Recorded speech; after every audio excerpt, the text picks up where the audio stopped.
The Shelby Cobra is one of the most recognizable cars in the world even till this day. Its smooth, wide hips coupled with that 427 cubic inch V8 makes for a savage combination that people hold in high regard. But what if I told you that the Cobra had a direct Chevy-powered competitor that was not a Chevrolet Corvette? That car, ladies and gentlemen, was the Bill Thomas Cheetah, the ultimate no compromise, no frills, home-built American performance machine that was designed to put the Shelby Cobra in its place. However, things did not exactly turn out the way they were drawn up for the Cheetah, leaving it with a very complex and fragmented history. If you are interested in learning more about the Cheetah and its exceptionally interesting yet convoluted history, then make sure to stay tuned to the end of this video to learn all there is to know about the Bill Thomas Cheetah. Welcome to Rare Cars. This is the channel where we break down the world's most fascinating performance vehicles and what makes them so unique. If you want to learn more about vehicles like the Bill Thomas Cheetah, the Aston Martin Vantage V600 Le Mans, or even the Hemi Superstock Dart, then hit that subscribe button because we have plenty of more videos coming in the near future. But now that being said, let's take a deep dive into the absolutely insane history of the Bill Thomas Cheetah. Now, to get a proper understanding of the Cheetah itself, one has to first understand Bill Thomas as a person and his exact experience before creating the Cheetah. So Bill Thomas actually made his career tuning Corvettes into race-ready performers in the late 1950s while working at a company called CS Mead Motors. By 1960, Bill Thomas had sort of run his course with CS Motors and ended up founding his own company named Bill Thomas Race Cars. Bill Thomas Race Cars was the company that would eventually go on to produce the Bill Thomas Cheetah. But before producing the Cheetah, his first projects at his own company were contracts with General Motors to help the optimization of a few vehicles in the motorsports area. These vehicles include the Corvair, the Chevy 2, and the 409 powered Bel Airs and bigger body GM cars of the early 60s. After years of faithful service to GM in performance capacity, by 1963, Bill had persuaded the bigwigs at General Motors to help provide parts for the prototype that would become the Cheetah. The prototype itself would end up being built primarily by Bill Thomas and his lead fabricator named Don Edmonds. However, the Cheetah prototype did not have any large amounts of funding from GM. In fact, the project was mainly financed by two men who owned a Chevy dealership in California.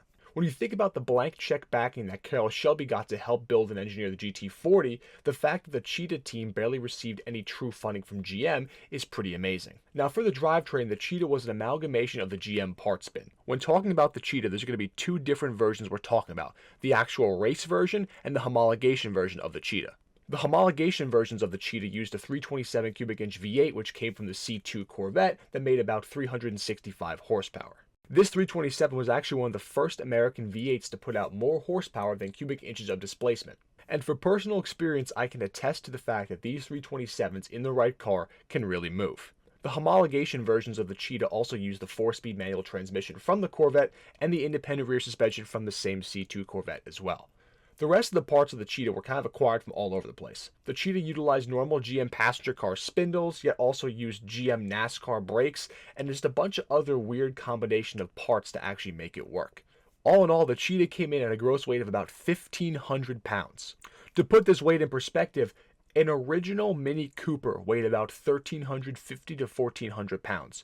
The Cheetah was about 100 pounds heavier than an original Mini Cooper, and yet even the street version, the tamest version of the Cheetah, had about 365 horsepower in a V8. That is absolutely mind-boggling to wrap your head around the power-to-weight ratio of the Cheetah. And if you thought 1,500 pounds and 365 horsepower was a lot, wait till you hear about the actual race version of the Cheetah.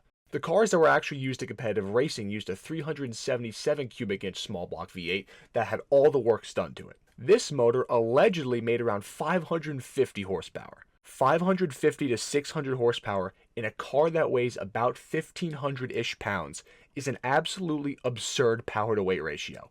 That is literally a better power-to-weight ratio than a Bugatti Veyron has. But that's not even the most interesting part about the Cheetah. The most interesting part about the Cheetah is arguably the development and design of the actual car itself. The car was literally sketched out with chalk on a concrete floor in its initial draft. They laid out all the major parts on the floor for dimensions and used chalk to kind of trace out where everything would have to fit and have to come together to make a functioning vehicle. The body itself was then sketched out and a few small revisions were decided upon regarding the design of the car, but after that, the body was decided upon and they built it.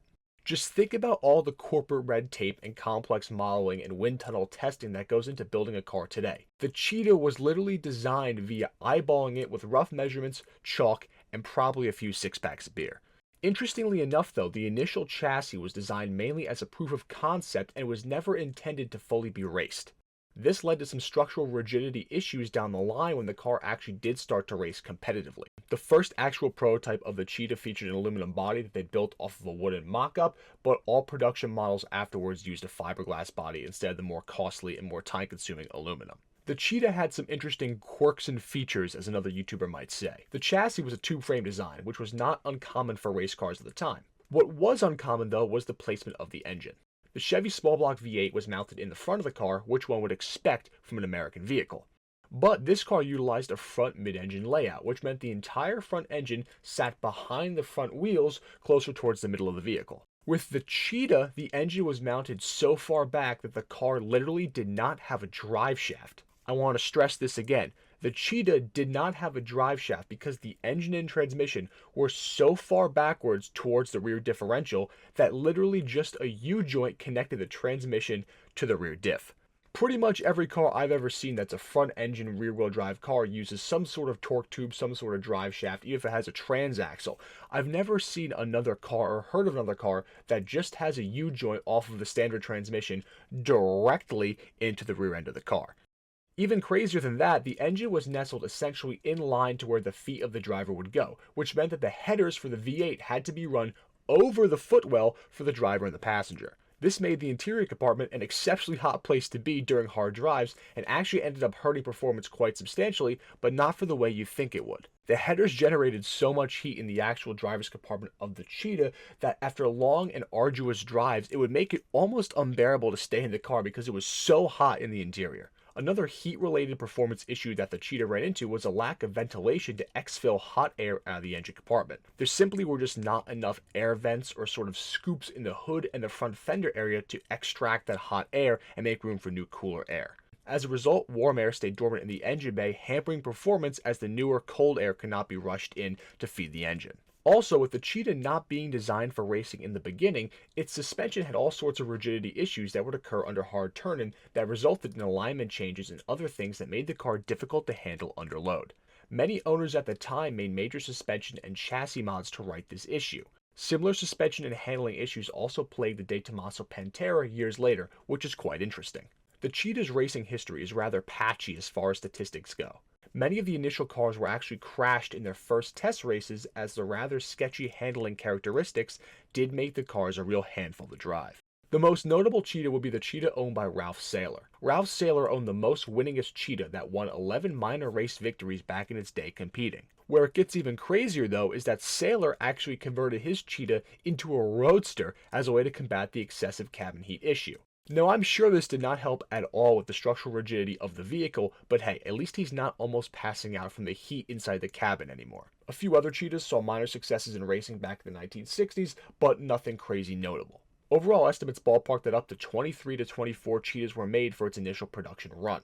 The nail in the coffin for the Cheetah, though, were the new 1964 racing rules for homologation purposes. These new rules required production runs of 1,000 cars as opposed to the prior requirement of 100 cars. Chevy no longer wanted to support this project given this change, and to be honest, building and more than that, selling 1,000 Cheetahs would have proved to be a major logistical challenge. To make matters even worse, a massive fire erupted at the Cheetah factory, torching pretty much everything in 1965, which made the mountain to climb for the Cheetah that much taller.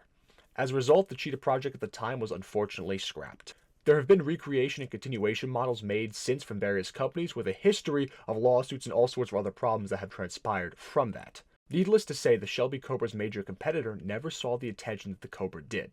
If things had gone the way Bill Thomas wanted them to, American racing car history would have likely had another car known around the world to the same effect as the Shelby Cobra. And that is the story of the Bill Thomas Cheetah. If you enjoyed this video, we would greatly appreciate it if you could drop a like and share this video with other enthusiasts. Also, make sure to subscribe to the Rare Cars YouTube channel for more documentary-style videos just like this one on the world's most interesting vehicles.